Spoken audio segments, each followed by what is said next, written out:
Break के बाद महाबहस में आपका स्वागत है। अब से थोड़ी देर बाद गुजरात में हिंदुत्व के जो नए चेहरे हैं नरेंद्र मोदी, वो भारतीय जनता पार्टी के स्थापना दिवस पे भव्य समारोह में लाखों की भीड़ के सामने संबोधित करने वाले हैं। संबोधन जब शुरू होगा तो हम वहां जरूर जाएंगे, लेकिन अभी चर्चा कर रहे हैं कि आडवाणी जी ने जो आज कुछ कहा, आपको लगता है कि संघ में भी एक वैचारिक मतभेद है?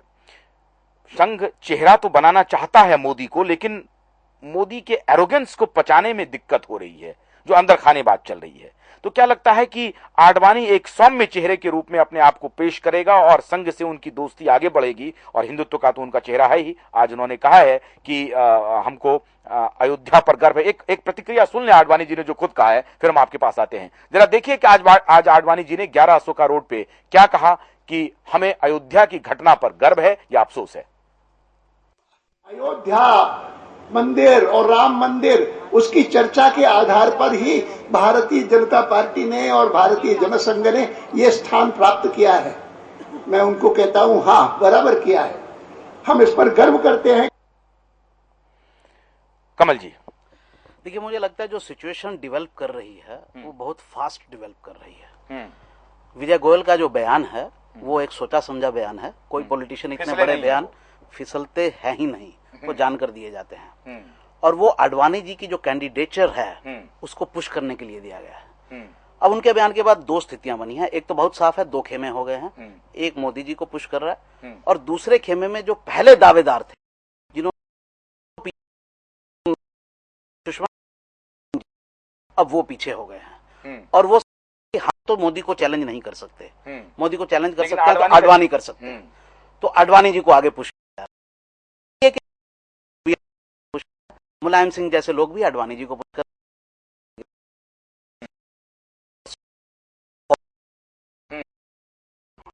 सिचुएशन डेवलपिंग है। अब बीजेपी के अंदर मार मचेगी। आडवाणी मोदी, राजनाथ जी की एक बड़ी अच्छी जुगलबंदी चल मतलब होगा। हाँ, देखिए, मुझे लगता है आरएसएस ने ऑलरेडी अपना मन बना लिया है और आरएसएस जो है वो फॉल कर रहा है मोदी की तरफ। और इसी वजह से राजनाथ सिंह आरएसएस परमिशन के बिना, देखिए, आरएसएस सब जगह इंटरवेन नहीं करता है, रहता है करना है। राजनाथ यहां देख जी करें वो मेरी तरफ कर जाए। जब तक आरएसएस टिल्ट नहीं करेगा, आडवाणी जी भूल जाए, कोई भूल जाए, आरएसएस ले लिया तो इतना मादा नहीं है। तो जब ये बयान तारीफ कर रहे हैं तो वो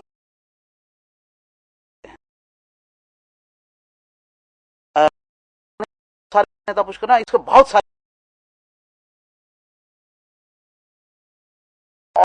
बेहतर कोऑर्डिनेशन बनाने वाले सूरमा अंदर खाने रणनीति बनाने का प्रयास शुरू कर देंगे। आज की तारीख में आडवाणी जी का थॉट क्या है? कौन बोलेगा आडवाणी जी का थॉट क्या है? आज का थॉट है उनका, आज वो कहते हैं कि हम हमारी छवि, भारतीय जनता पार्टी की छवि, मुस्लिम विरोधी छवि के साथ हम रूल नहीं कर सकते। आज वो अपने थॉट में लगा कर दिया। आज वो आडवाणी जी का ये प्रॉब्लम हो गया। नहीं, अपने आध्यात्म के साथ समझौता नहीं कर रहे हैं, लेकिन दूसरी कम्युनिटी को भी सम्मान देते हुए चल रहे हैं। उसमें कौन नहीं कर रहा है? ये वही, देखिए, वो वही फिलॉसफी है सेकुलरिज्म की। हिंदू नेशनलिज्म के द्वारा देश चलेगा या पूरे, ये वो पूरा ब्रॉडर थॉट है। आरएसएस ने कि मुसलमानों का विरोध नहीं किया है। राम मंदिर आंदोलन के समय भी मुसलमानों का नहीं। वाजपेयी को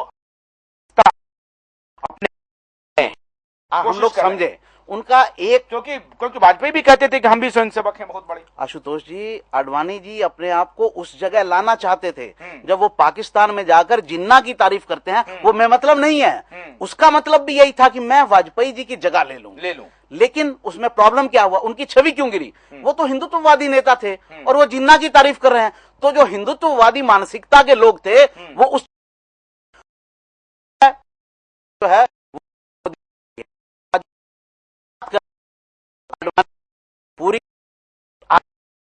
और अयोध्या की सभी को है, उनको जी को कहीं समझ आ रहा है कि हिंदुत्व की ये नहीं कर सकते है, नहीं बची, कोई पर्सनैलिटी नहीं बची।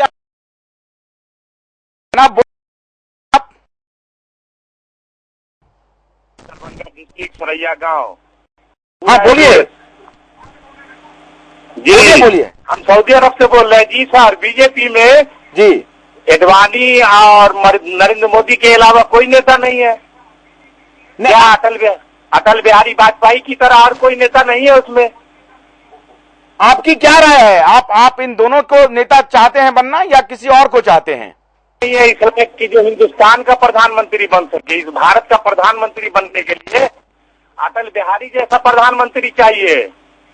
बहुत बहुत शुक्रिया, बहुत बहुत शुक्रिया। जो दर्शक कह रहे हैं, हाँ, ये एक बहुत बड़ी बात है। और प्रॉब्लम यह है कि आडवाणी जी यही करना चाहते थे।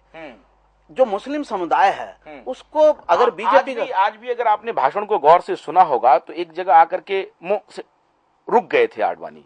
मुट्ठी भर कुछ कह रहे थे, लेकिन लग रहा था कि शायद वो उसी कम्युनिटी के बारे में बोल रहे हैं, लेकिन वो बोले नहीं शब्द। चक्र में फंस गए हैं। और मैं एक और बात कहना चाहता हूं, मोदी आज एक छवि वाले नेता हैं, आडवाणी आज एक बिना छवि वाले नेता हैं। एक बिना छवि वाला नेता एक छवि वाले नेता को चैलेंज कैसे करेगा? और आडवाणी जी ने जो दावे किए थे आयरन मैन के, तमाम चीजों के, उनमें वो सब में फेल कर गए। हम लोग इसी डिस्कशन में एक बार तय कर चुके हैं। हॉट परस्यूट, देश, बांग्लादेश चुके हैं। मोदी के पास दिखाने के लिए बहुत कुछ है। तो अगर बीजेपी की इंटरनल पॉलिटिक्स देखी जाए तो उसमें आडवाणी लाख चैलेंज करने की कोशिश करें मोदी को, ही कैनॉट चैलेंज। मतलब आप एनडीए को साथ रखने के लिए बोल सकते हैं, आज अयोध्या का बयान दे दिया, अब नीतीश कुमार बेचारे क्या करेंगे? अब उनके लिए तो मोदी भी वही हो गया, आडवाणी भी वही। लगता है कि आप थोड़ा कमतर आंक रहे हैं। आप कुछ बोलना चाहते हैं साहिब जी? मुझे लगता है कि बहुत ज्यादा इस पर विचार रखें। आप बोलिए, बोलिए। मेरा सवाल साहिब जी से अलग होगा, आप पूछिए। मेरा दो चीज कहना है। आडवाणी जी ने राम मंदिर के विषय पर कहा कि हमें गर्व करनी चाहिए। ये वही आडवाणी है जो 6 दिसंबर की घटना के बाद जब 8 तारीख को जब उनको गिरफ्तार किया जा रहा था तो उन्होंने कहा कि मेरे जीवन के इतिहास में सबसे काला दिन 6 दिसंबर का है और मैं कंट्रोल नहीं कर पाया। दूसरी बात, फोन ले लें उनको। जनाब बोलिए, कहां से बोल रहे हैं? बोलिए। जय हिंद सर। जय हिंद। बोलिए, कहां से बोल रहे हैं? जी मैं नगेंद्र को सऊदी अरब से बोल रहा हूँ। बोलिए। सर मैं कहना चाहता हूँ कि हमारी जो देश इतना पीछे चली गई है और ये कांग्रेस बीजेपी के चक्कर में ये बस चर्चा होता है, कुछ फायदा देश को नहीं है सर। ठीक है, बहुत शुक्रिया। बहुत एक लाइन का क्लैरिफिकेशन दूंगा। आप आडवाणी की पुरानी छवि पर जा रहे हैं। नहीं, पुरानी छवि की नहीं। अगर आप वर्कर अगर आप ऐसे इवैल्यूएट करेंगे कि नहीं उन्होंने राम मंदिर क्यों नहीं बनाया? राम मंदिर बनाना नहीं, आप में अगर उनके लौह पुरुष के ऊपर सवाल खड़ा कर रहे हैं। मैं ये कह रहा हूं कि वो पोजीशन, आप एक नेता अपनी पोजीशन को बार बार चेंज नहीं कर सकते। नहीं, गुजरात में मुख्यमंत्री नरेंद्र मोदी ने ऐसा कुछ भी नहीं कर दिया है जिसमें वो कोई टेस्टेड हिंदुत्व के चेहरे बन जाए। नहीं, वही मैं कह रहा हूं, ऐसा कुछ भी नहीं। ऐसा है तो फिर वर्कर उनके साथ क्यों जुड़ रहा है? ये उनके लिए सबसे बड़ा त्याग है। आज की तारीख में वर्कर मोदी के साथ क्यों जुड़ रहा है? अगर आप ये कह रहे हैं कि लौह पुरुष फेल हो गए, तो लौह पुरुष को फेल के जो कारण आप गिना रहे हैं, बांग्लादेशी इन्फिल्ट्रेशन को रोकने के लिए नीति बन रही है। स्टेट और सेंटर के साथ मिलकर काम करना मोदी जी का जस्टिफिकेशन हो गया। मेरा मुद्दा ये नहीं है। मैं कह रहा हूं कि इन्फिल्ट्रेशन को आप रोक नहीं सकते, वहां ऐसी कॉम्प्लेक्स स्थिति है। मेरी पर्सनल राय इस मुद्दे पर है। मैं ये कह रहा हूं कि आप एक मुद्दे को जो आप पूरा नहीं कर सकते, आपने उन मुद्दों को उठाया और उनको उठा के आपने कहा कि हमको वोट दो, आपको वोट मिला और आप वहां एक कदम आगे नहीं बढ़ पाए। मुद्दा ये नहीं है। वो डिप्टी प्राइम मैं उन मुद्दों पर क्या सोचता हूं वो एक अलग विषय है। मेरा मुद्दा है कि आडवाणी जी क्या उठा रहे हैं। आज मान लीजिए बीजेपी कभी अपने आप को डिसएसोसिएट नहीं किया। उन्होंने कहा कि कानून सम्मत होगा। वो जाकर उन्होंने कभी अपने आप को उस 6 दिसंबर के बाद और पावर में आने के बाद एसोसिएट भी नहीं किया। और सबसे बड़ी बात, पाकिस्तान में जाकर जो उन्होंने जिन्ना कर बयान दिया वो तो कांग्रेस भी बयान नहीं देती है जो बयान उन्होंने दिया, और वो पूरा का पूरा संघ के गले ही नहीं उतरता अगर उस समय की आप रिएक्शन देख लें तो। मुझे एक बात समझ में नहीं आ रही है साय साहब, क्या अरे क्या राजनीति में यह व्यक्तित्व रखने के लिए कि हम हार्ड लाइनर हैं इसलिए हम कोई ऐसी बात नहीं करेंगे जो फैक्चुअली भी सही हो, और ये फैक्चुअली सही था है कि जिन्ना 1925 से पहले तक सबसे बड़े सेकुलर नेता थे। 1925 के पहले तक वो जब उनसे एक बच्चे ने पूछा कि मैं एक मुस्लिम हूं तो जिन्ना ने कहा कि नहीं, पहले आप हिंदुस्तानी हैं। और इसको अगर वो कोट करते हैं तो इससे उनकी छवि हार्ड लाइनर की बदल जाती है। क्या उनको ये नहीं करना चाहिए? क्या मोदी इस तरह का बयान देने से बचेंगे? इसी से छवि बनेगी। एक दर्शक हमारे साथ जुड़ रहे हैं। जी जनाब बोलिए, कहां से बोल रहे हैं? कहां से बोल रहे हैं जनाब? बोली बदनौर विलेज, बदनौर भीलवाड़ा, राजस्थान से बोल रहा हूँ मैं। हाँ बोलिए।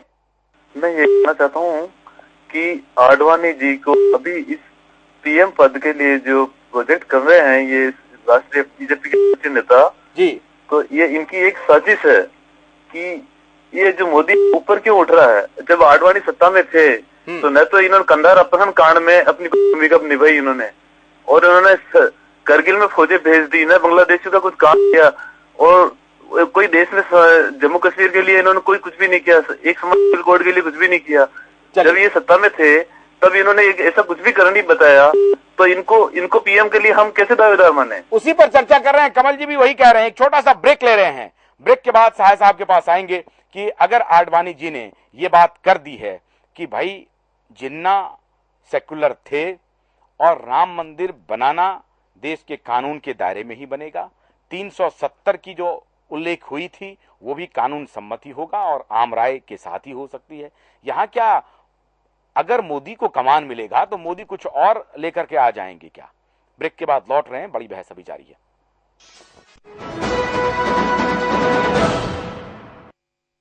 माँ मेरा जन्मदिन कब है? बेटा फागुन में हुई थी तू, खूब बारिश हो रही थी। तेरे वो जौनपुर वाले रामलाल चचा है ना,